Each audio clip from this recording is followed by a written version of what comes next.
This episode of Literary Treks is brought to you by Audible.com, offering more than 180,000 titles for smartphone, tablet, and desktop. To get a free audiobook of your choice and to help Trek FM at the same time, visit audibletrial.com/trekfm. And also by Enterprise in Space, an international program of the nonprofit National Space Society. Find out how you can help science and education and become a virtual crew member aboard the NSS Enterprise Orbiter by visiting enterpriseinspace.org. And if you want to join the conversation and share your thoughts on this episode, join the Babel Conference, our listeners group on Facebook. Just type BABEL into the Facebook search field. We look forward to seeing you there. Hey everyone, I'm Rod Roddenberry, and you're listening to Trek FM.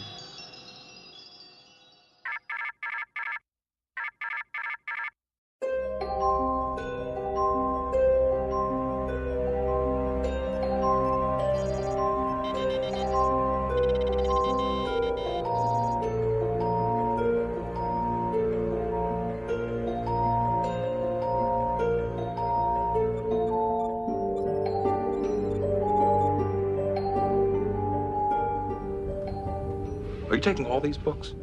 I thought I'd take some light reading, in case I got bored. Welcome, everyone, to another episode of Literary Treks. This is episode number 245, and it's about the War of the Prophets. Yes, indeed. But I am one of your hosts, Bruce Gibson, and with me from far away, not sitting directly across from me, it looks like it because I'm looking at you on a monitor, but it's Dan Gunther that I see on my monitor. How you doing, Dan? Hey, Bruce. Doing pretty well. I don't know. I don't feel like I'm from far away. I'm pretty close to where I am. So I don't know. It doesn't feel far away to me. Well, what does it feel like? Does it feel like I'm there with you, or does it feel like I'm far away? I don't know, man. This is getting really philosophical. Like you're right here in my ear, but I guess you are pretty far away. Far out, man. Wow. Far out. Groovy. Yeah. All right. Well, we are the official Star Trek books and comics podcast of Trek FM. So we thank you for joining us. And that's what we're going to talk about is some comics and some books. So we're going to go right into the news, and we're going to look at the cover for a new TNG novel coming out in March of 2019. And is that March or April? April, I believe. Yeah, beginning of April. Beginning of April of 2010. Yeah, so you know what that means. It's going to be like that last week of March is when it probably comes out. I think it's actually April 9th or April 6th or something like that. The schedule is different now that it's the trade paperbacks instead of the mass markets, which is weird. Yes, so hold that thought, trade paperbacks. I want to touch on that. But let's look at the cover here for Available Light by Dayton Ward.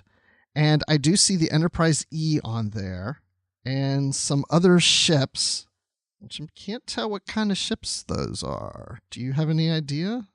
Well, if there are any fans of Babylon 5 out there, the big one kind of looks like a Vorlon ship, which, to give you kind of an idea of what it looks like.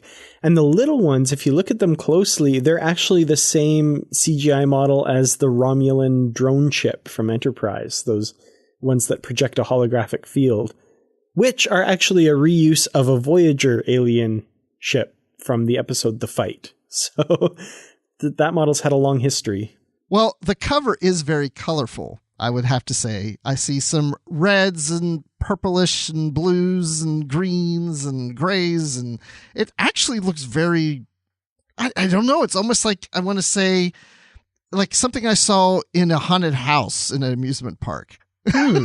Interesting. I know that sounds odd, but that's like what it makes me feel like. It's like fluorescent. That's what I'm getting at. Like when you're going through like the haunted house or something at an old amusement park, and all the lights are out and things are fluorescent. Like they have a light, or like a black light on them. That's almost what it like comes across to me as. Oh, I get that. Yeah. The nebula in the background, I think those are done by Ali Rees. They're, those have been on a lot of the recent novels and just absolutely gorgeous. Lots of color, like you said. And I think the overall cover, I could be wrong, was done by Doug Drexler. Ooh, nice. Love his work.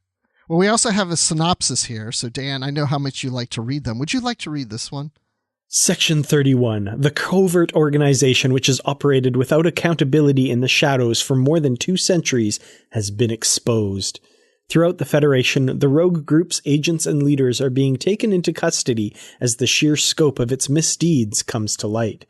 Now Starfleet Command must decide the consequences for numerous officers caught up in the scandal, including Admirals William Ross, Edward Jellicoe, Elena Nechayev, and Captain Jean-Luc Picard, who, along with many others, are implicated in the forced removal of a Federation president. Meanwhile, deep in the distant, unexplored region of space known as the Odyssean Pass, Picard and the crew of the Starship Enterprise must put aside personal feelings and political concerns as they investigate a massive, mysterious spacecraft. Adrift for centuries in the void, the ship is vital to the survival of an endangered civilization which has spent generations searching for a world to sustain what remains of its people. Complicating matters is a band of marauders who have their own designs on the ancient ship, with only the Enterprise standing in their way. Ooh, exciting. Indeed. No, that actually does sound good. I like how it touches on Section 31 and where we are in this novel timeline with that. And then it adds in some like the unknown exploration aspects of Star Trek into it. And talk about good timing for us, the fact that we're reading the A Time To series right now, which is where a lot of these things stem from that they'll be exploring in this novel. So that's really cool. Yeah, what great it is, because we will be done the A Time To series before this novel comes out. So yeah, you would almost think that we knew this and we could plan it. But guess what, people? We're not that good. We did not know. We're just retroactively that good. That you can suspect time travel. I think that might have been involved. Exactly. We can do that. Which plays into the feature when we get to that, which again, I mentioned earlier, is the War of the Prophets. It's the Deep Space Nine Book 2, Book 3, which is going to be part of our feature. I forgot to mention that earlier.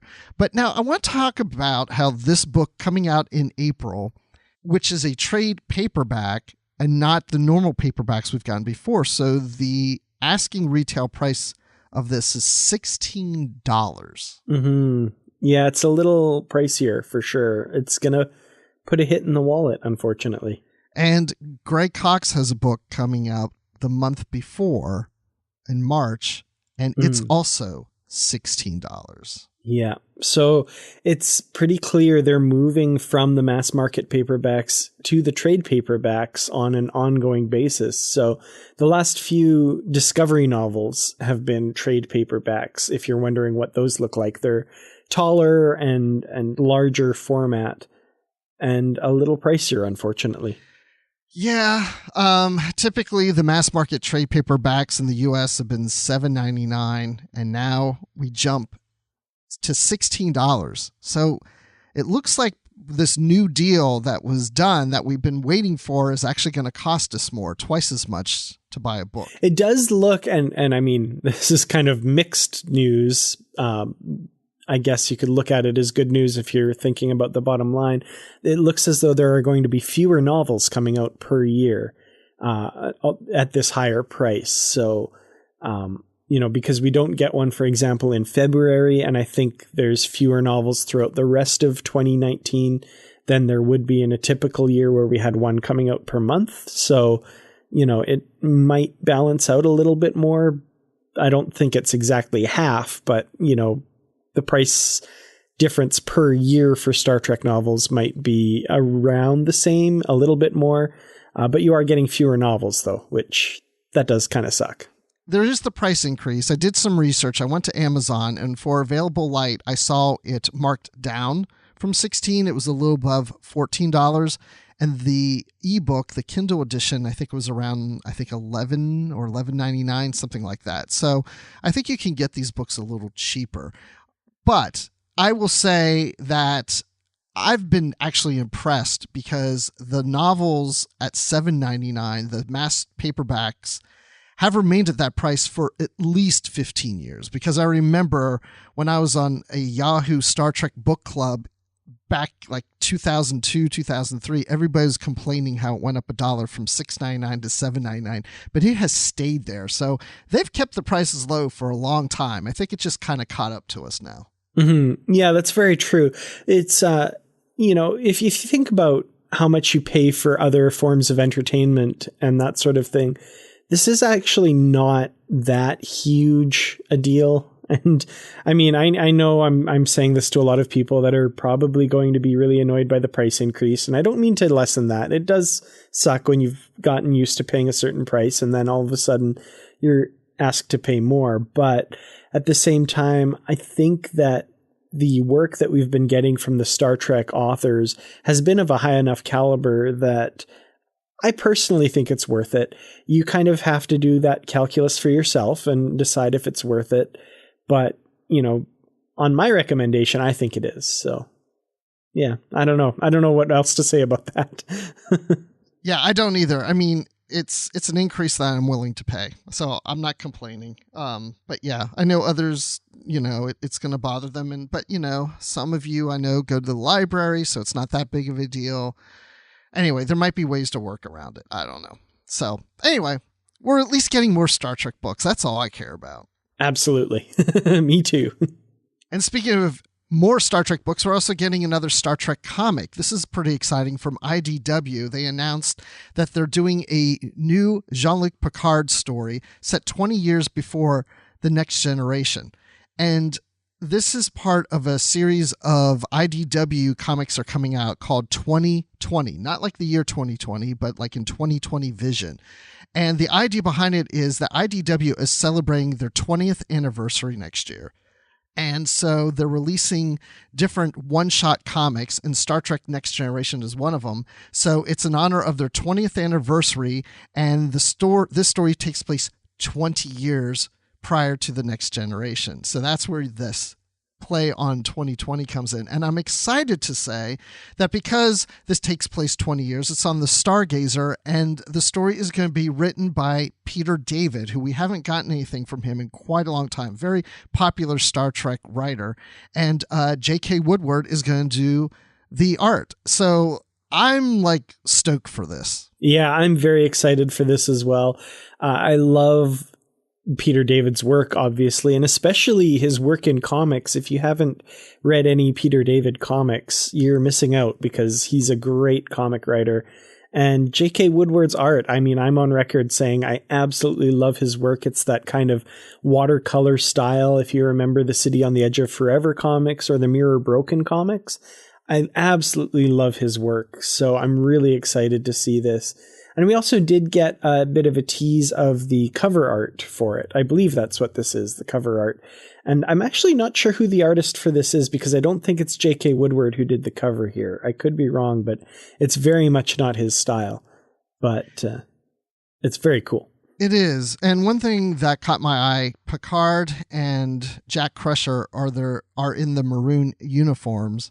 And as we saw Jack Crusher on The Next Generation in the holodeck talking to Wesley, he doesn't have the black belt with the Starfleet insignia on it, and he doesn't on this cover, but Jean-Luc does. Do you notice anything else amiss about Picard's uniform at all? I'm curious.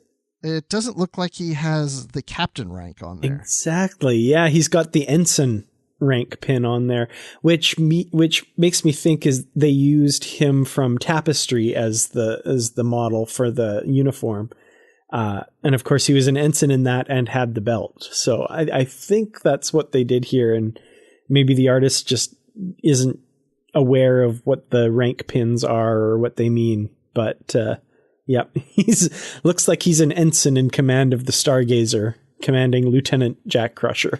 Yeah. And it's not the communicator badge from Next Generation. I know from Jack Crusher on the holodeck, he had that. Mm-hmm. So this is the might old be, style. Yeah, set just before that or something like that. Yeah. And also in this picture, we get Beverly Crusher. Possibly not Crusher yet. Maybe Beverly Howard. Maybe she's not married to Jack yet. But this is really cool. The outfit she's wearing. A friend of mine online, Will Wynn, pointed this out, and he has a great eye. It's the uniform she's wearing is actually from the Playmates Cadet Beverly Crusher action figure. Oh, cool. Which is hilarious. I love it. That's so awesome. I was looking at that thinking, I feel like maybe I've seen this somewhere before. So I was thinking it was maybe a uniform that was borrowed from like another series or something, but that's what it is, the action figure. Which I thought, what a great little attention to detail. That's so incredible. I love it. See, I love that stuff. That just made my day right there. That's so cool. So yeah, this is coming out January of 2019. So we're just less than 3 months away by the time we get this. So, or about 3 months, depending when in January it comes out. So I guess we'll be getting this one and we'll be talking about it here on Literary Trek. So that's pretty exciting. But you know what? We have a comic we are going to talk about on today's episode. It's a comic that you've been waiting for all your lives, ladies and gentlemen. It's Star Trek versus Transformers. Dun dun dun dun dun. Yep, this is definitely a thing that exists. And, you know, what's really great, if somebody's going to do something like this, they made it look like the Saturday morning cartoons of the days when Transformers was on TV as a cartoon series Saturday mornings and Star Trek the Animated Series. And it's a nice blend of the two. And the animation, the artwork, I should say, looks like the animation from the original series and from the Transformers cartoon. And I have to tell you, this makes it so much fun. Yeah, it's definitely a lot of fun. It's kind of one of those things that you can't take too seriously, right? I mean, I don't think anyone, and I mean, I may be wrong. Maybe there are people out there that are trying really hard to fit this into their personal continuity and make it fit into canon. But that way lies madness, folks. Don't do it. This is just purely fun. And I know sometimes Star Trek fans aren't known for just being able to sit back and let things happen and just relax about how well it fits in or whatever. But trust me, do it for this because, yeah, this is just a lot of fun. And I think I'm one of the few kids of the 80s who never really watched Transformers or got into it, but I enjoyed this. It was just fun. I totally agree. I'm older than you, but not by much. Well, maybe. But anyway, I'm older than you. But so when Transformers was out in the 80s, I was in the early 80s in high school, and then I was in college starting in the mid 80s. So I really wasn't watching stuff like this, but I knew kids that were younger than me. I would hear about it all the time. So I've never really sat down and watched a Transformers cartoon. But I will say that to read this, you don't need to.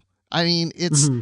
To me, at least issue number 1 feels very much like a Star Trek animated series tale. It just so happens to be that the species or the aliens that are attacking this planet in this comic are these Transformers. And the crew doesn't know anything about them. And so if you don't know anything about Transformers, your perception is the same as the crew's. Why are these 20th century looking vessels flying around and shooting things? And why is there a truck? Like, this doesn't make any sense. And to me, it works. And I mean, you do get, for people who are, paying attention, you do get little Easter eggs in there. I liked Spock, looking at these things saying, I think there's more to these than meets the eye. And I mean, if you have any knowledge of like the Transformers theme song and all that stuff, it's, Oh, and you get Sulu saying, oh my, as well. Which I love that part. So yeah, they beam down the planet and they see all these 20th century vessels attacking the planet. And Sulu's line is, oh my. So yeah, and Imres is in here and Eric. So you have that. I mean, it really, the animation, it looks like the animation from the animated series. It definitely does. And when, I'm much more versed in the animated Star Trek series than I am anything to do with Transformers. So, when Kirk's like, let's all run over here, and they all start running, I hear in my mind, like just the music from the animated series. Exactly, and the way they're running looks like it's from the animated series. Yeah, exactly. It's good fun. It is. It's good fun, but again, it works. I mean, it to me, it feels like it's a tale from the animated series, and these aliens just happen to be Transformers. Mm-hmm. So, if you're a Transformers and Star Trek fan, I think you're going to love this thing. Indeed. And we'll be following the rest of the series, of course, as it comes out. This is just issue number 1. In this one, they're just setting things up. And I think by the end, you have to know just the basics. Autobots good. Decepticons bad. Decepticons teaming up with the Klingons. Things are going to get bad. Absolutely. And that's one thing I wanted to mention. Yeah, the animated Klingons are in here with their purple vests, which is cool. Which is fun, for sure. Oh, and I like how Jim Kirk asks McCoy to check on the injured Transformer, and he's like, damn it, Jim, I'm a doctor, not a mechanic. Classic Star Trek.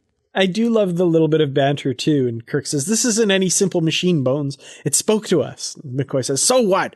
Lots of computers talk. In fact, sometimes I wish they'd shut up. Yeah, so definitely one to check out. So as Dan said, we'll talk about the other issues as they come out. So issue 1's out. Go get it. Check it out. It's fun. Indeed. All right. Well, I say we transform ourselves and go into the feature. Autobots roll out? I think that's the right line. Well, it is for this show. I'm such a bad 80s kid. So for today's feature, we transform over to Deep Space Nine, Millennium, The War of the Prophets. This is book 2 of 3. And 2 episodes ago, we talked about book 1. And so I just want to start things off about book 2 and the fact that I'm going to go ahead and call out spoilers, because if you haven't read book 1, where book 2 picks up would be a spoiler for book 1. So if you haven't read book 1, then tune out. If you have read book 1, but you haven't got to book 2 yet, and you just kind of want to hear some things, I think you're fine for maybe the first 10, 15 minutes of this, just to get an idea of how the book sets up. But then we'll really go into deeper discussion about the novel. Does that sound good? Yeah, I think so. And if you haven't read any Star Trek novels at all and are just listening for the heck of it, you're kind of weird, but welcome. We're happy to have you. You think they're weird? I think we're weird. We read like hundreds of these. Fair enough. Yeah, that's a good point.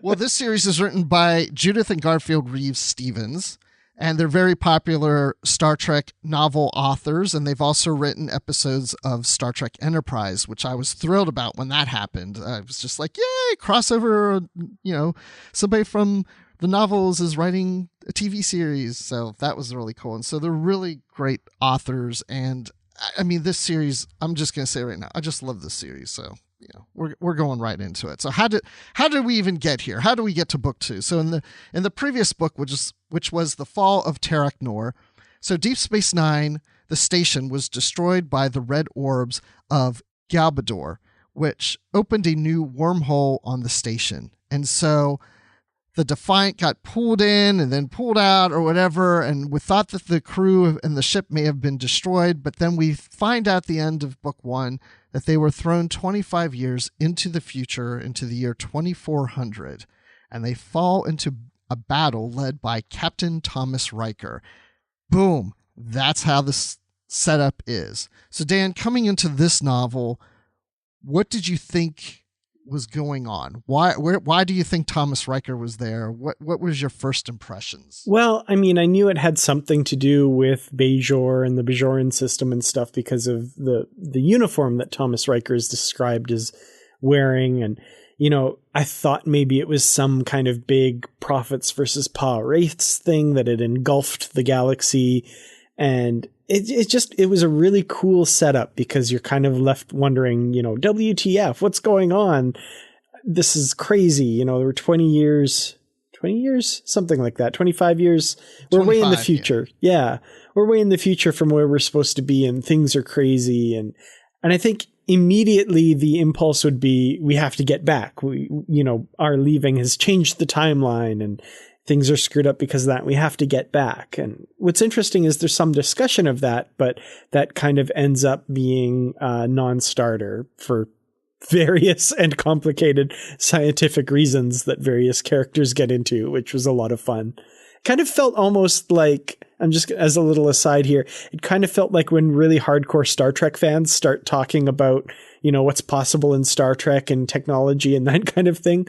We get this discussion between Dax and Bashir and Jake about whether or not they can go back in time and fix things or not. But I'm getting ahead of myself. Yeah.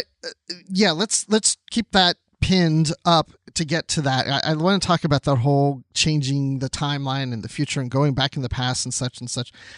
I read these books when they first came out, and book 2 came out in, I think it was March of 2000. And I don't remember that much about it, except that I really enjoyed it. I didn't remember all the details. And now reading the book, I think I remember why, because there is so much detail that comes into this. There's so many twists and turns. I mean, this is an alternate future. So when book 1 ends and Thomas Riker is there, I couldn't remember exactly what his part was and what was going to happen. I was like, gosh, I can't remember, but I remember there was a whole bunch of things happening, and they fall into this war of the prophets, and there's just so much that starts to go on. So I think it's a really cool setup when you go from book 1 to book 2, because it's almost like starting a whole new book. Because in book 1, it's taking place during season 6 of Deep Space Nine. And then we start book 2 25 years in the future, and it's an alternate future than what we know is going to play out, because the station was destroyed at the end of book 1, which we know the station wasn't destroyed at that period of time. So we know we're getting an alternate take on the future. And then when we go to book 3, spoiler, well, it's not really spoiler, but we kind of go back into a past. So, it's almost like 3 different time periods between 3 different books. So I like how that played out. I kind of had a feeling of All Good Things. Like, this is kind of the All Good Things of Deep Space Nine, because in that one, Picard's jumping between 3 different time periods, and one of them is 25 years in the future, where things have, they're not as crazy go nuts as they are in this novel, but, things are different than how we would eventually see them play out. We don't know that they won't turn out like that at the time, but, we have Deanna's died and all this stuff's happened, and Riker's a jerk, all this stuff. So it kind of made me think of that. Like, this is the ultimate adventure to set Deep Space Nine back on the right path. And I don't know, it felt like this would have been a really cool series finale. I really liked the series finale we got, but this would have been a neat story to wrap up the story of DS9 as well. Yeah, any of those episodes that take place in the TNG future, I was picturing those uniforms and those insignias in a sense. I mean, these are going to be a little different insignias, but yeah, I kind of had that vision in my mind of what you were talking about. So let's go ahead and talk about that future. So Star Trek has dealt with many alternate futures so many times. Now in this one, we see the universe, and it is just literally just a few days from Armageddon, and that is called the Day of Ascendancy. And the Federation has fallen into despair and disrepair. Now, Earth has been destroyed. Cardassia, not just their planet, but any planets in the Cardassian Empire are gone. And the War of the Prophets is raging on. And this is between the Bajoran Ascendancy and the remnants of Starfleet. There's a lot going on here. And I have to say that it took a moment to kind of put things together, because Riker shows up on the U.S.S. Opaka. Well, I don't even know if it's U.S.S. It's the Opaka Starfleet vessel. And then we've got 3 other Starfleet-like vessels that show up, and those 3 vessels are fighting Riker's vessel. So it looks like Starfleet's fighting one another with the Defiant there. And then we get a Klingon bird of prey show up. And it seems like who's on what side and who is what at this point. Yeah, I found it very confusing to start with. And I remember back when we were talking about the fall of Terok Nor, about how they drop you in the middle of the action and you're kind of like, I don't know what's going on. And it really mirrors how the characters are feeling. The characters are really like, I don't know what's going on, what's happening here, all this stuff. And I feel like this book does it again. And this time you're, of course, in the position of the Defiant crew members who have come forward in time, dropped into the middle of the situation with no idea what's going on. And you kind of have to suss out who the major players are and what has happened in the last 25 years. And we get little pieces of information, just as the Defiant crew does, that kind of help us to piece things together. But at the same time, you know that you're not being told everything. And I like how that mirrors how the Defiant crew is, because, half of them end up going with Riker and the Ascendancy, and half of them end up with the actual Starfleet, we find out, who are the remnants of Starfleet. And they're each told what's going on, but from the perspective of the people they're with. So, and both of them feel like we're not getting the whole story here. What's the whole story? Because each of us is being, we're being hidden from the truth. We're not getting all of it. Yeah. It has that element of mystery in a sense, because you're trying to put all these puzzle pieces together, because as you're saying, you have one ship where the people running the ship, like these Vulcans, are explaining what's been going on, but then you hear from like the Klingon ship something else that's going on. Like, you're putting pieces together and you're like, who's the true Starfleet and who's the true bad guys, and is Earth really destroyed, or is that a deception? And it's really kind of weaving through this, like, what is right, what is wrong, what's true, what's false, I think, and just trying to understand what the setup of this galaxy is at this point. I know that I was a bit confused, but I went back and kind of skimmed through it again, and I was like, okay, I think I've got all the pieces placed. I think I understand what's happening on. But yeah, even splitting our crew among two different ships was even a bit confusing, because I had to keep thinking that, no, wait, who's Bashir with again? And wait, who's Kira with right now? I don't know. Did you have that issue too? A little bit, yeah. I sometimes had to flip back and go like, oh, okay, these guys are with these ones, and they're talking about, how the corridors are in disrepair. Is this actually Starfleet, or is this the other guys? Oh no, this is the other guys. They're with Starfleet. Okay. Oh no, Nog's here. Okay, so they're with Starfleet. Yeah. Okay. And it got a little bit. I was kind of questioning my reading skills a couple times, because I'm like, oh man, I don't usually have this much trouble. That's not a failing of the book, I don't think. It's just a very dense, very complicated story that sometimes I felt got away from me a little bit. But yeah, I'm in the same boat for sure. That's why I kind of went back and started reading through some things again. But I also feel like it works because we're figuring things out just like our Defiant crew is figuring things out. Like, what is happening? I mean, if you were propelled 25 years into your future, it's going to take you a while to kind of put the pieces together and figure out what the current setup of things are. Where is your country at this point in the future, and what do they represent? I mean, things change. So it felt a little bit to me also like when Worf's jumping between different quantum realities in that TNG episode Parallels. The Bajorans attacked the whatever. He's like, the Bajorans? It's like, yeah, ever since they defeated the Cardassians in the occupation, it's been blah, blah, blah. Oh, wow. You kind of have to just play a little bit of catch up and like, what's the current state of affairs? What's going on? Who are the players, and how do they all fit together? Yeah, and this is a good point to go to that topic about the future and going into the past that we put a pin in, which you mentioned earlier, because Parallels, that episode about Worf, was actually mentioned in this book, because there's a question that Jake brings up, and it's like, well, wait, if the future has changed and we were propelled 25 years in the future, why don't we just go 25 years back and fix the timeline? Well, it's apparently not that easy. And so Jadzia Dax is trying to explain to Jake how it works to go back in time, and the fact that they didn't do a slingshot around a star or a sun, that they can't slingshot back, because you have to basically follow that same arc or path that you created in the first place to get a precise return, and that's not there now. Yeah, I feel like that was a bit of a retcon. I don't think that's ever quite been...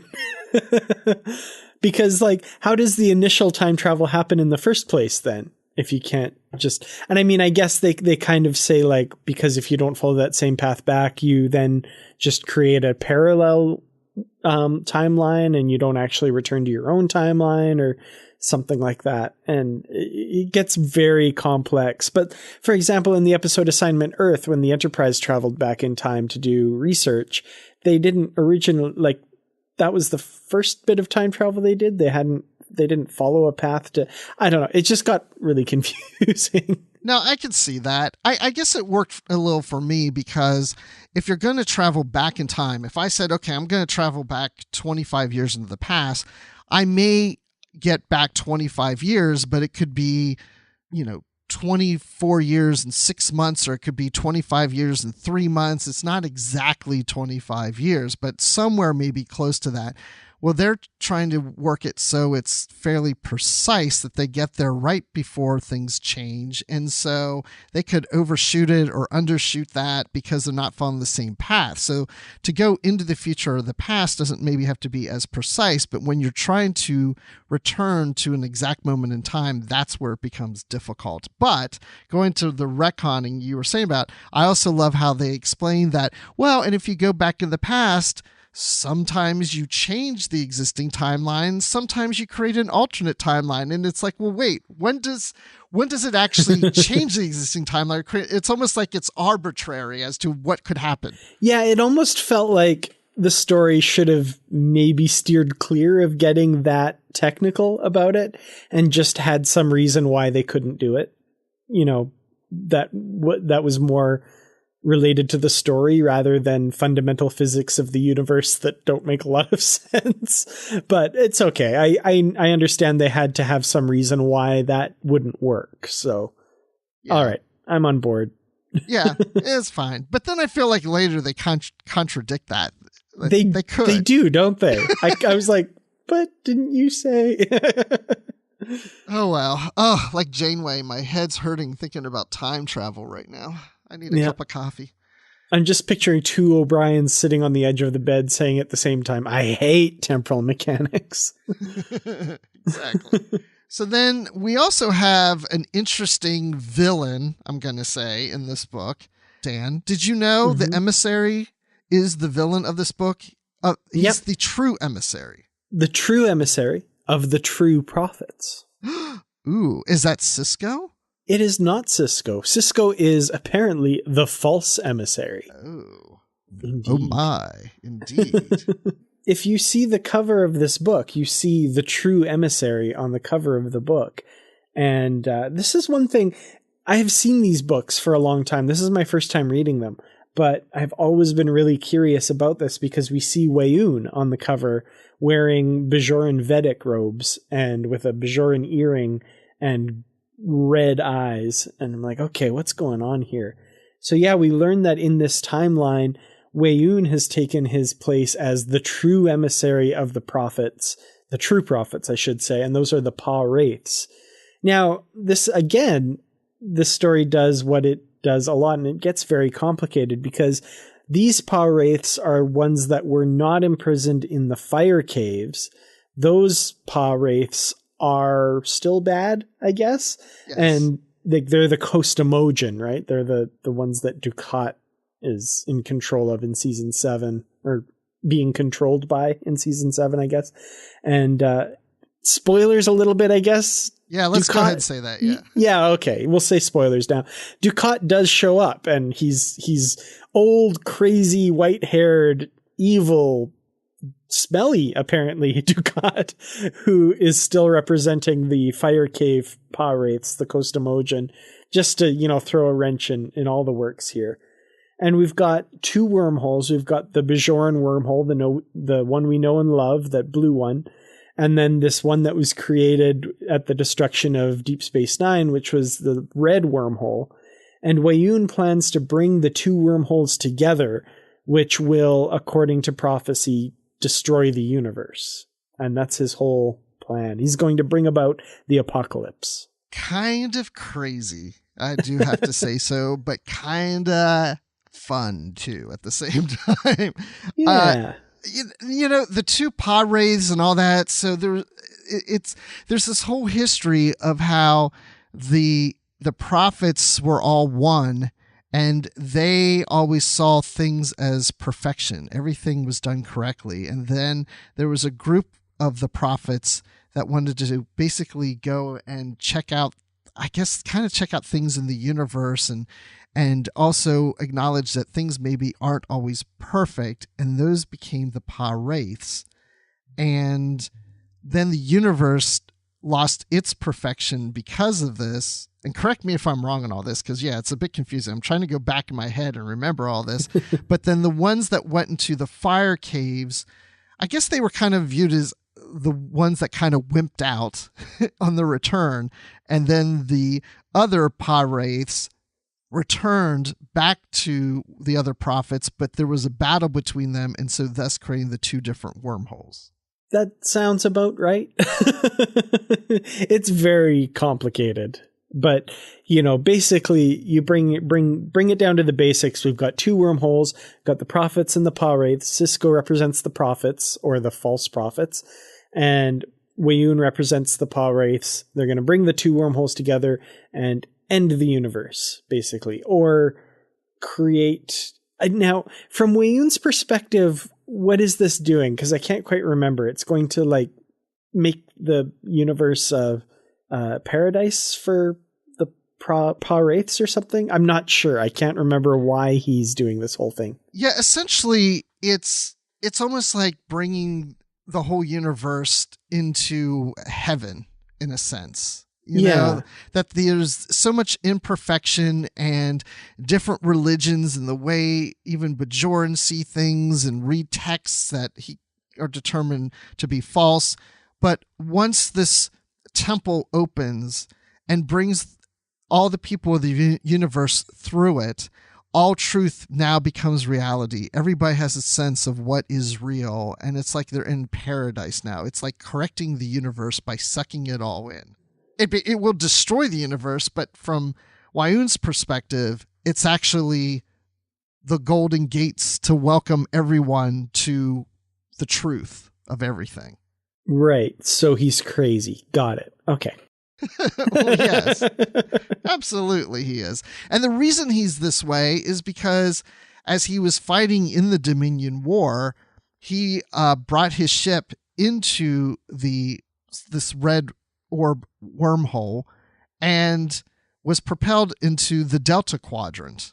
And there he met this other alien species, and he basically has now been reprogrammed. He doesn't look at the founders as being gods anymore because he has discovered new gods from the true prophets, making him then the true emissary to return back to the Alpha Quadrant to correct things in the universe by bringing them in through the wormhole. Mm-hmm. And he even at one point, Odo is kind of testing him, and Weyoun like backhands Odo.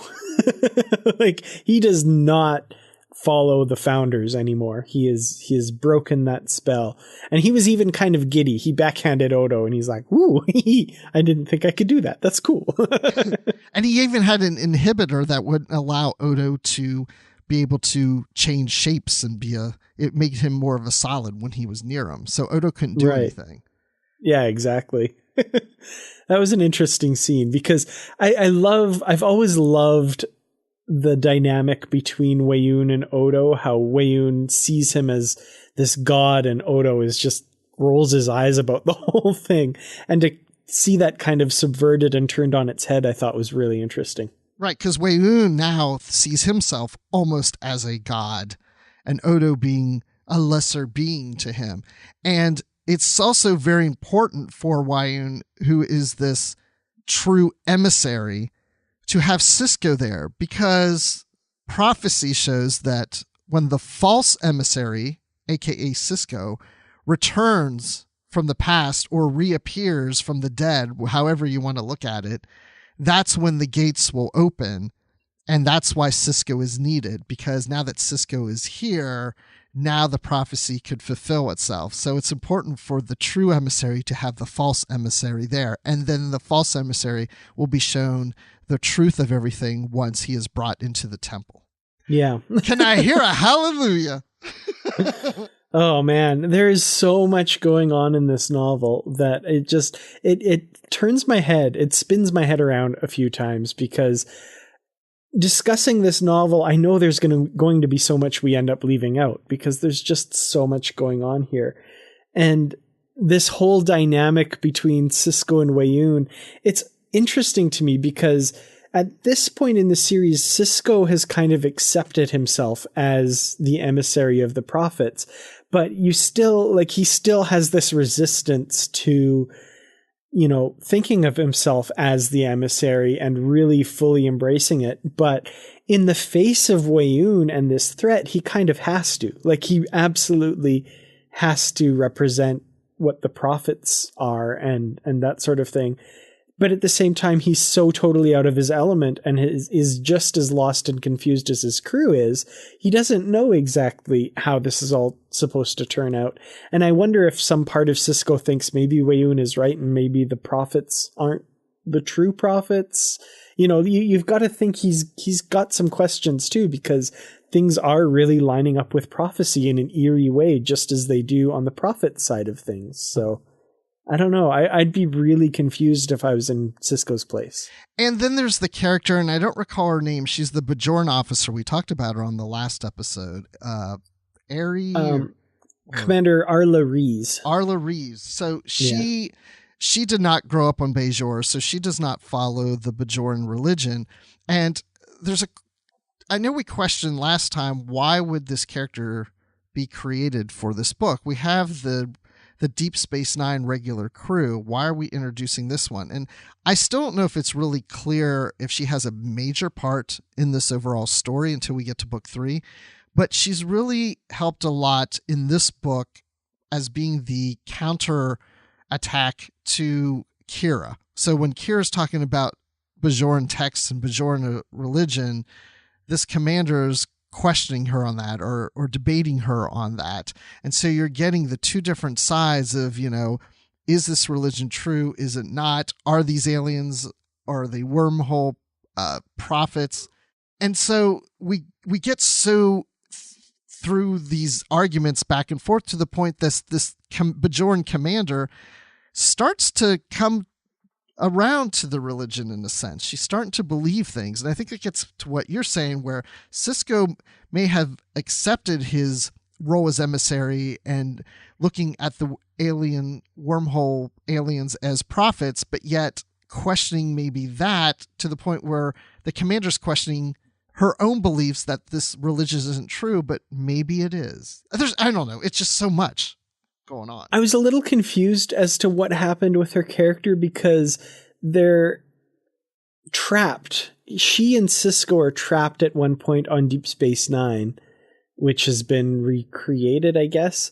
No, sorry. Actually, it turns out it's Empok Nor, they find out later, has been towed to the Bajoran system to replace Deep Space Nine. That was it. And so they're trapped on board the station with Dukat, and this army of the Grigari, is that right? Comes to life. And yep. Yeah, and they're being attacked, and they get rescued by Weyoun. And then we find out that Commander Arla Rees was taken over by a Pah-Wraith at some point or something like that. And then I just got a little confused as to where she ended and the Pah-Wraith began, and because she was almost taunting Sisko during the thing on Empok Nor and all this stuff. I found that part really confusing and not sure what's going on there. I was really enjoying it and really into it, but I was still it was one of those things where, there's a lot of things happening and then the truth of what's happening is revealed later on. And you're like, oh, okay. But when did that happen? And how did that happen? It was very all over the place. Well, let's talk about the Grigari aliens. I don't think there's a whole lot to say about them, but they are on the station with Dukat, right? And not even with Weyoun, I think, or at one point, I don't know. Well, let me back up. So when Weyoun returned back in through the wormhole, he brought this army of Grigari with him from the Delta Quadrant. Now, they live in the Beta Quadrant near the Delta Quadrant border. And they have the nanites in them or whatever, and they can kind of reconstruct themselves. I mean, it almost sounds like Borg in a sense, but they can take like mechanical parts with flesh and form them together and regenerate. And I don't know what I'm talking about the nanotechnology, but something weird like that. But they're almost like mechanical or almost like zombie looking creatures. Does that sound like what you got the impression of too?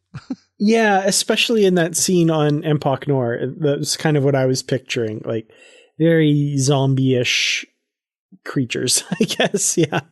Well, what's interesting to me is I just did a little brief research into it, and these alien Grigari were part of the novel Federation, which was written by Judith and Garfield Reeves-Stevens.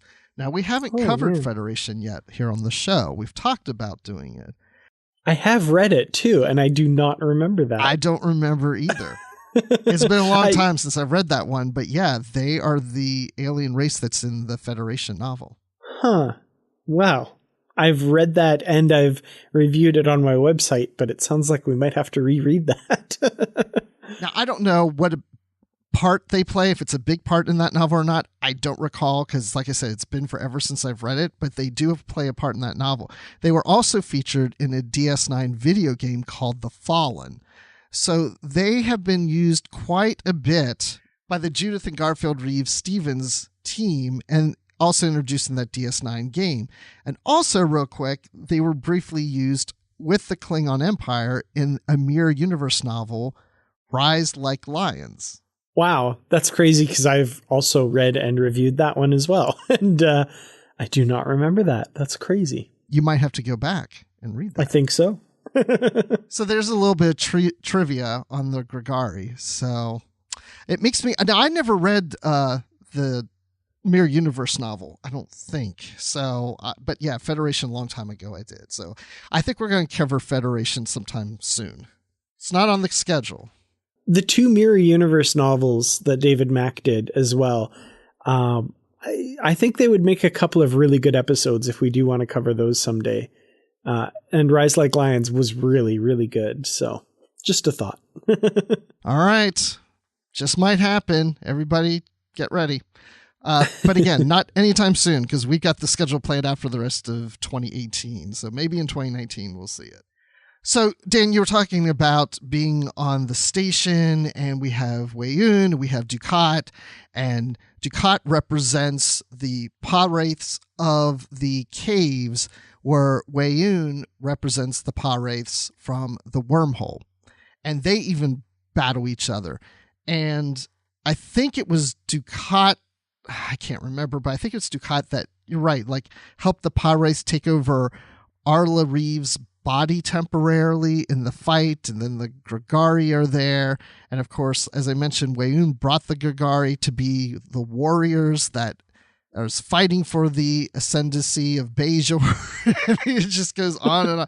They're the ones who destroyed Earth and helped destroy the Cardassians. So they're a pretty violent species or race. But we entered the Mirror Universe into this book just to complicate things more, because the idea is to try to stop the Bajoran Ascendancy.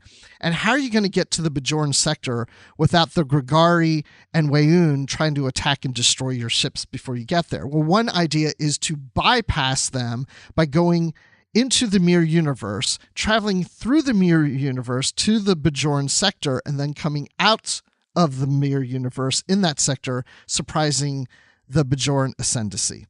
And that's where we end up on this station. By the way, this is called the Project Looking Glass by Starfleet, and the Klingon Empire is involved too. But the Klingon Empire was attacked in the Mirror Universe, or even prior to, I don't know. Again, I'm starting to get confused. We keep saying we're confused. It's just that there's so much. It's dense. I would actually recommend, if you read this book, to go back and kind of read through it one more time, just to make sure you get it all. But then they also had replicators constructed that would bring thousands of people onto transporter pads and deliver them into the mirror universe, just in case that if these efforts don't work to stop the Bajoran Ascendancy and the universe is going to be destroyed, then you can transport people from our universe into the mirror universe to survive. Whew. Yeah. It's crazy. And this offensive through the mirror universe, I thought was a really interesting idea, and it kind of made me wonder, why haven't they thought of this before? What a great idea. But this project basically leads to kind of the destruction of the Klingon Empire, basically. Most of the Empire's forces led by Martok were wiped out, along with much of Starfleet, which leads them to what we see, the remnants of Starfleet in this novel. So, we say it's complicated and we say there's a lot going on, but if you think about it, there's 25 years worth of history that are kind of being dropped really quickly here. So there's going to be all these different things that happen to lead them there. So I think the novel actually did a very good job of kind of condensing that and giving us the Coles Notes version, or the Cliff Notes version, I guess, if you're in the United States, of what's going on here. Yeah, like it's a ton of stuff. But again, for 25 years, it kind of makes sense. But although I was thinking, if you look at any 25-year period in the Star Trek universe, there hasn't been this much change within 25 years like this was. But there's a lot going on. I mean, Earth has been destroyed. Cardassians have been destroyed. The Klingon Empire is pretty much destroyed. I mean, everything's like a reset. It doesn't look like it used to. I'm sure the Borg have looked at this and said, we're staying out of this. It's too crazy. Well, what's interesting is we learn in this novel that the Federation actually allied with the Borg at one point for an offensive, which I thought was crazy. But like, this is a Federation that has, had to really compromise its values and morals. And the fact that they were able to kind of team up with the Borg on an offensive was incredible. One other thing that I really appreciated, I was probably about halfway through this novel and I was like, at this point in Deep Space Nine, the end of season 6, Voyager hasn't made it home, but they would have made it home at some point during this alternate history. And I wonder, if that ever comes into play. And sure enough, the very next chapter after I thought of that, we get Bashir seeing 7 of 9 and the Voyager's EMH, I believe. And I was like, oh, hey, there we go. That's cool. We've got the just a little bit of an acknowledgement of Voyager coming home and being a part of these events as well. They don't have a huge role. I kind of thought at that point they'd come into the story and, have a big part to play, but it's kind of like, oh yeah, no, they made it back. They're here. 7 of 9's there. They allied with the Borg and the Doctor's there as well. But that's it.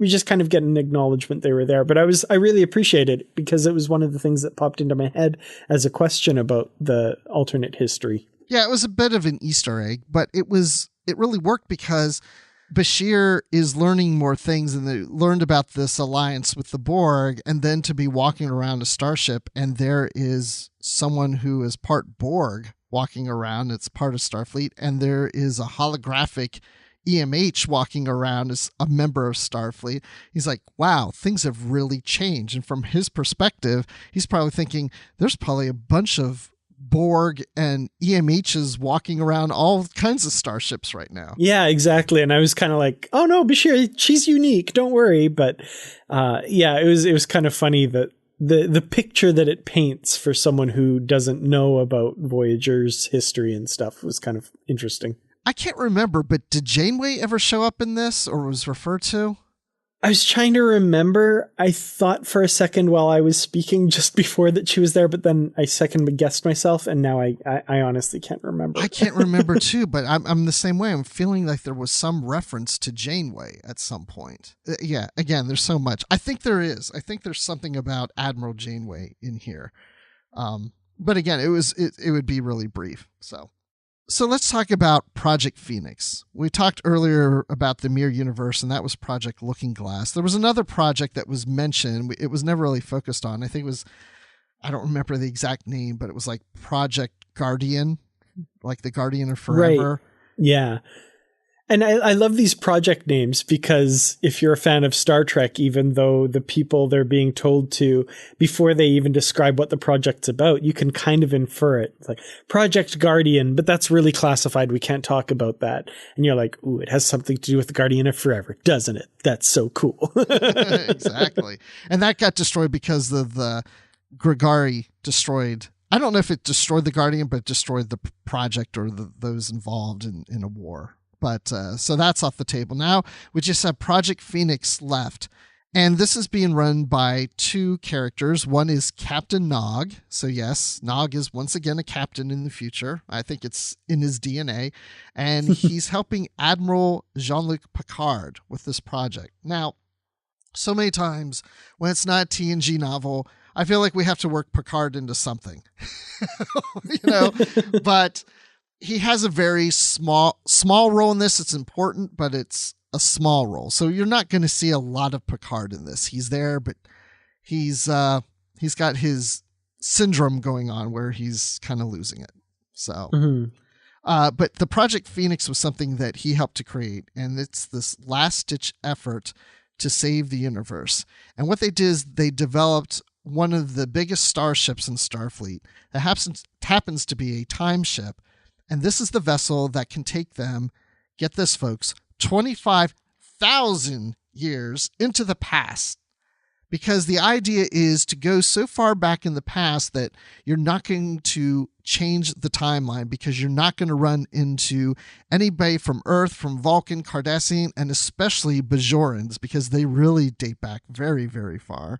And so the idea is to go back that far in the past without changing the timeline, but placing bombs, essentially, in Bahala that would detonate thousands of years into the future at this time, thus preventing the merging of the two wormholes from destroying the Bajoran system.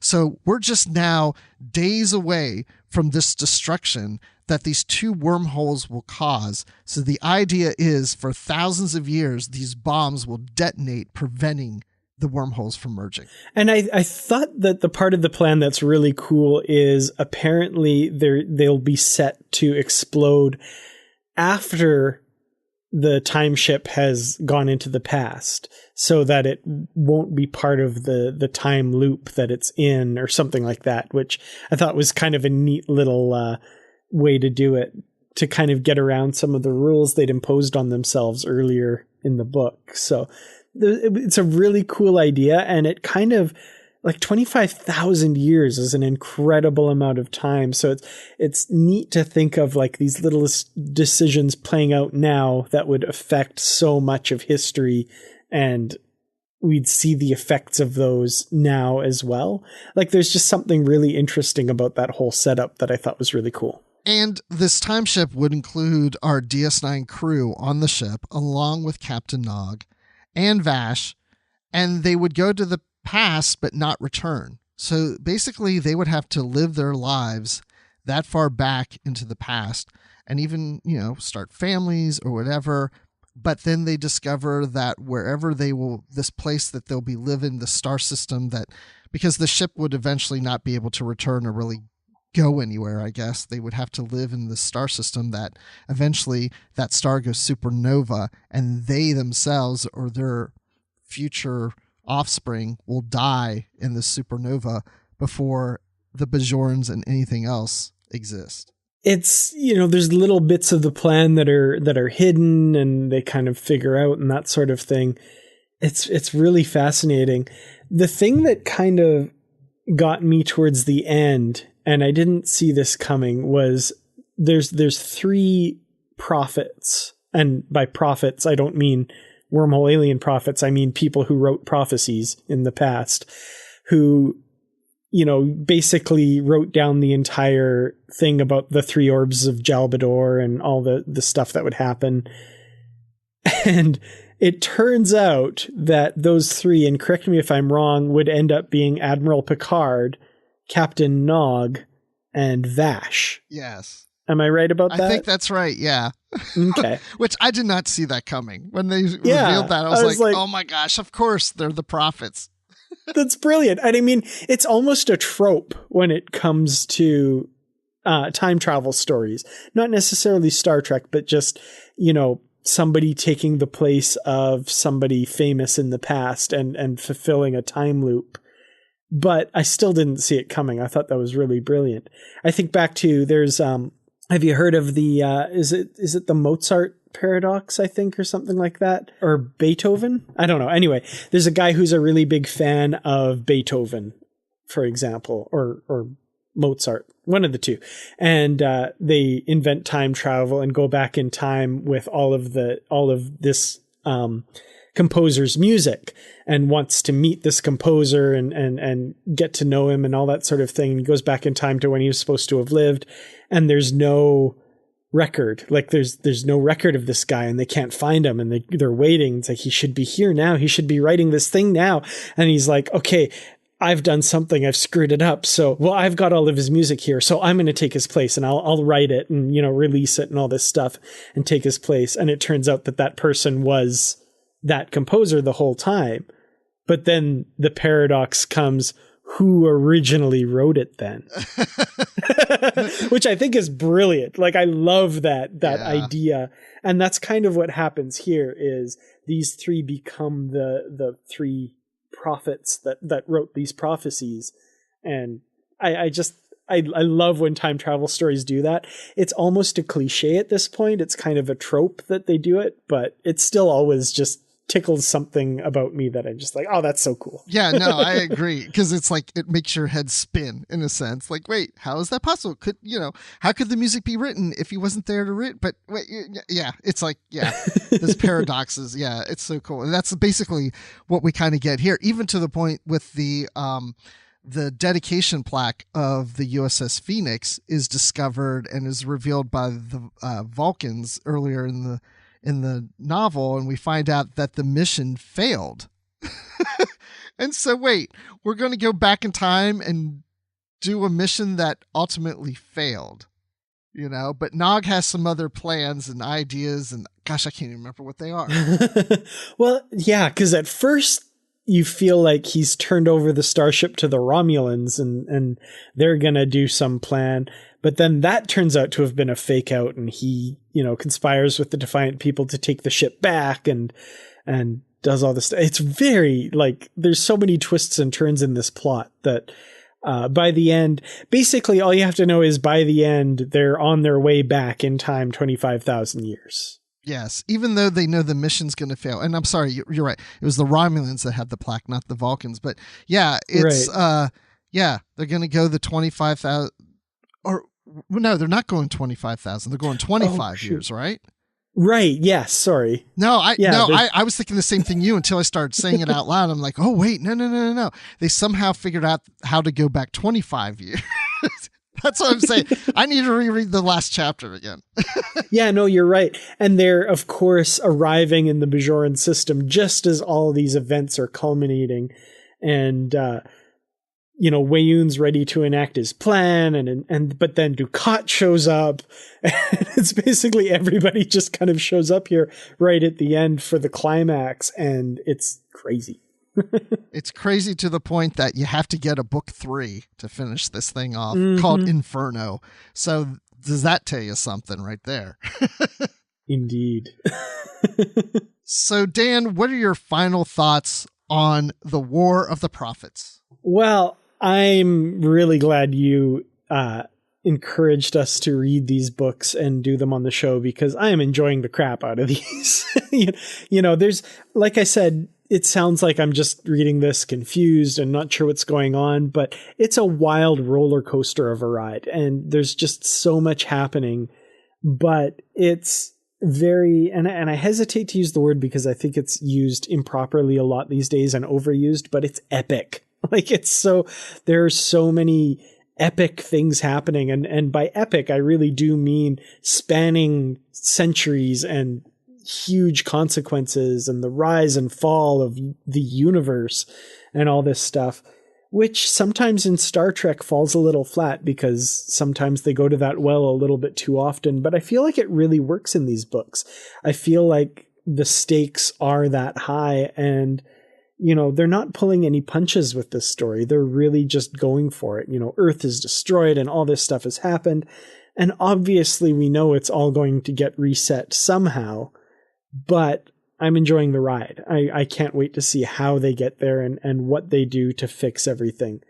There's a lot of reality in this book too. I really like things like how Nog has aged and his experiences have jaded him and made him very cynical to the point where Jake, doesn't really recognize his friend anymore.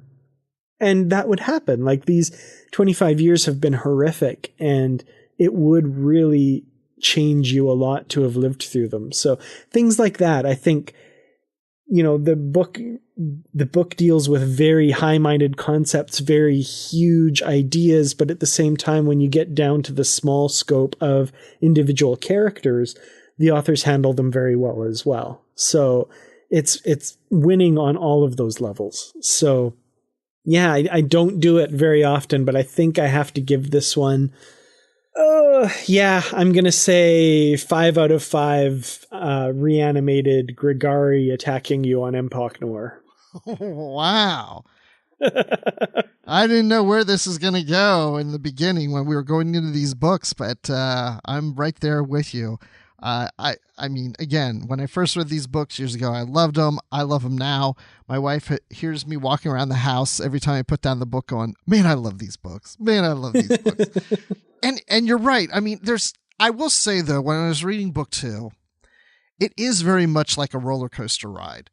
And there's so much depth and there's so much complexity and there's so much twists and turns and things happening to the point that it's a little overdone. And maybe I should even say a little overdone. I mean, a lot of it's overdone, but it's so good and it's so fun. And I think it is just like a roller coaster. I mean, a roller coaster, it doesn't have to make a turn that tight, or go up a hill that fast, but it's fun when it does, so it is overdone. And so it kind of goes a little out there at times, but I really enjoy it. I love what you're saying about Nog and Jake. That's one thing I was thinking about bringing up, and I didn't. And I'm glad you mentioned that. I totally agree with you how great that relationship is, and seeing Nog being older and yet they still relate to each other, but there's something different there. And even though Nog has changed, Jake brings the old Nog kind of back and can tell when Nog's lying because Nog did this when he was a kid, and I can tell he does the same thing now as an adult.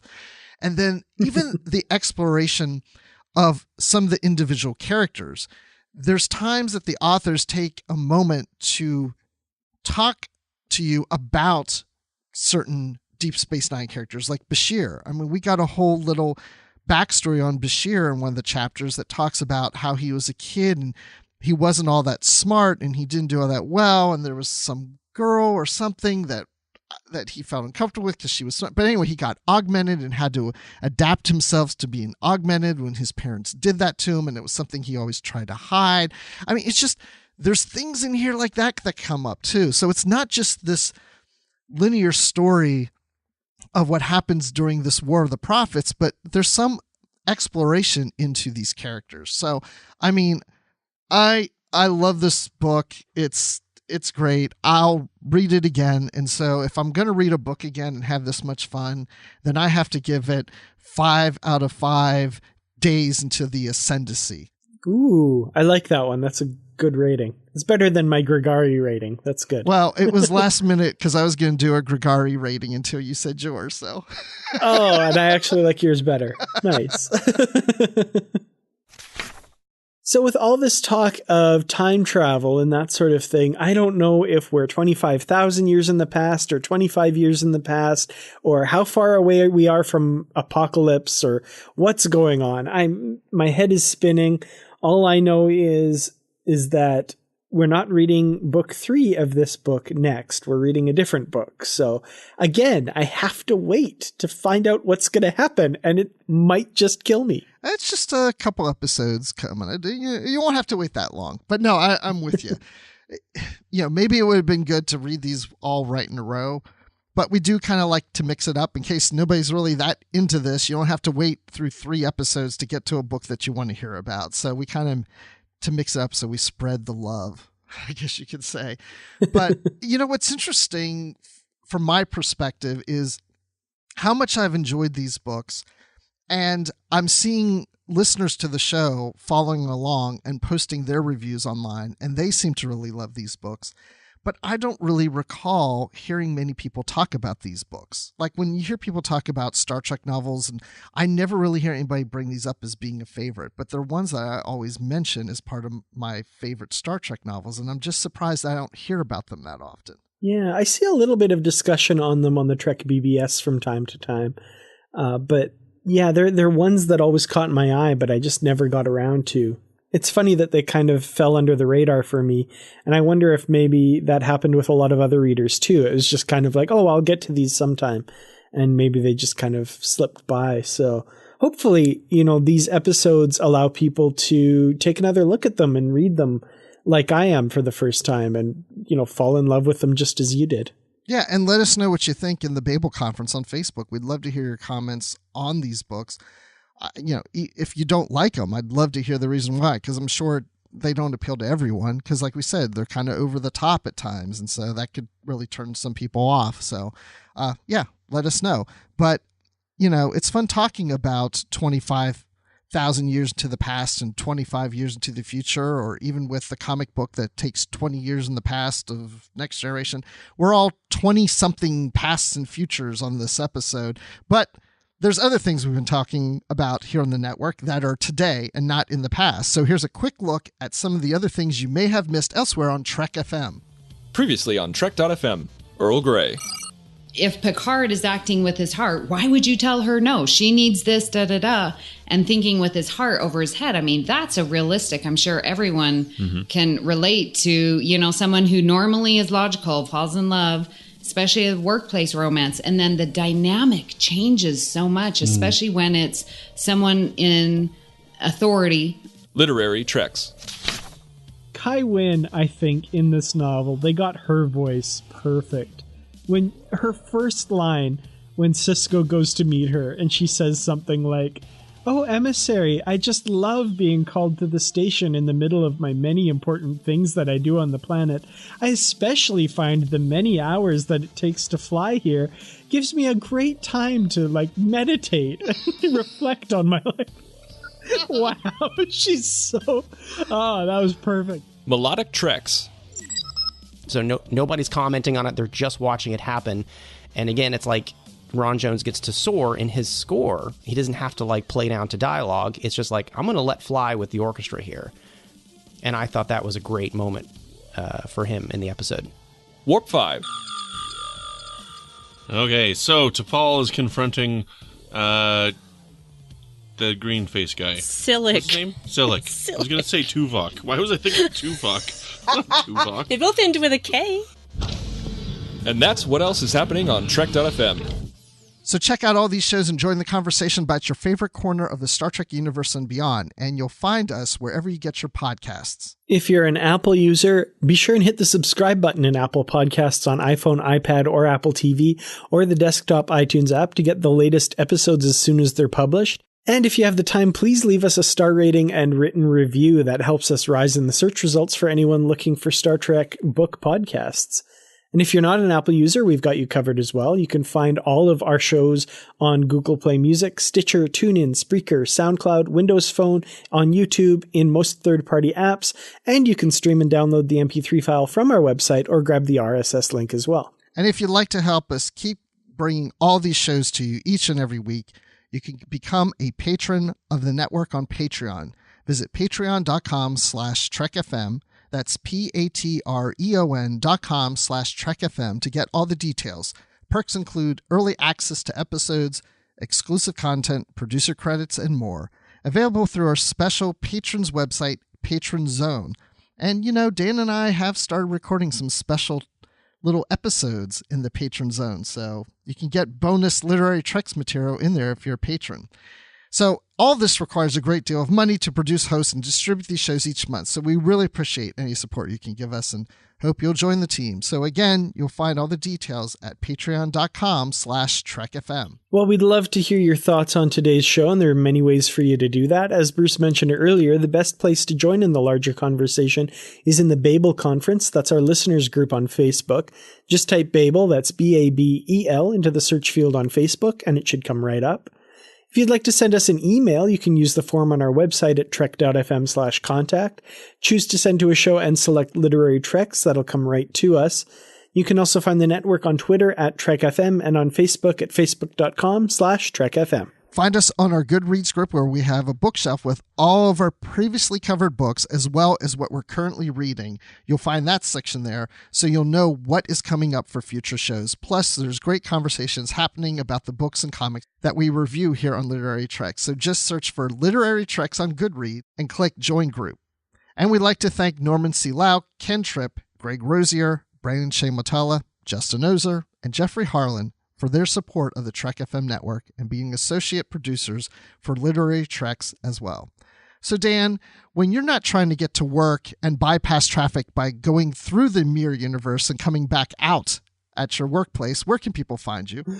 That's brilliant. I really, I just hope that there's not any Terran Empire people stabbing me in the back on the other side. But otherwise, that sounds like a great idea. You can find me on Twitter, tweeting from the Mirror Universe. I don't know if they're on the same network or not, though. But my username on Twitter is @Kurtrats. That's KERTRATS. You can also find me on youtube.com/Kurtrats Productions talking about Star Trek. And of course, in the Babel Conference. I don't post a lot there, but I am lurking a lot. So I am reading everything that's on the Babel Conference, even if I'm not posting all the time. And Bruce, when you're not adjusting your mission parameters to travel back in time 25 years and stop the War of the Prophets before it starts, where can we find you? You can find me dreaming that I could rewind 25 years, so I could be 25 years younger right now.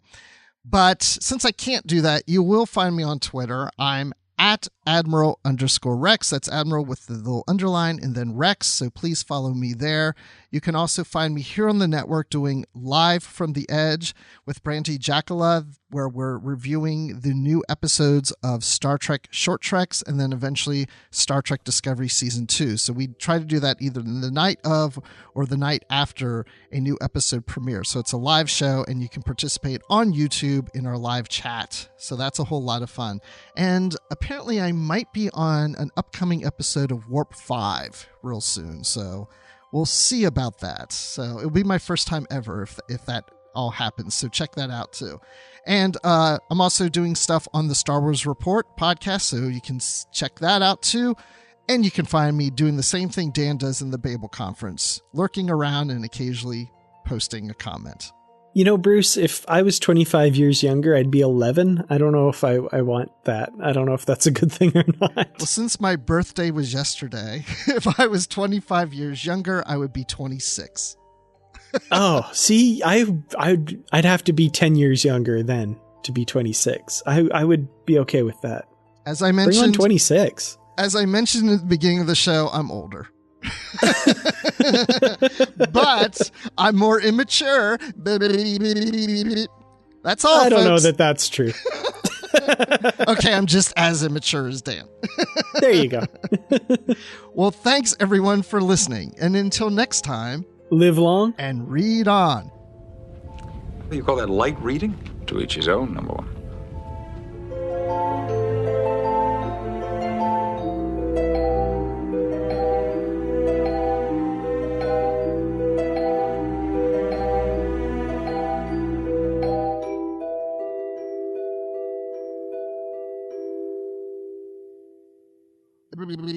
That's all, folks.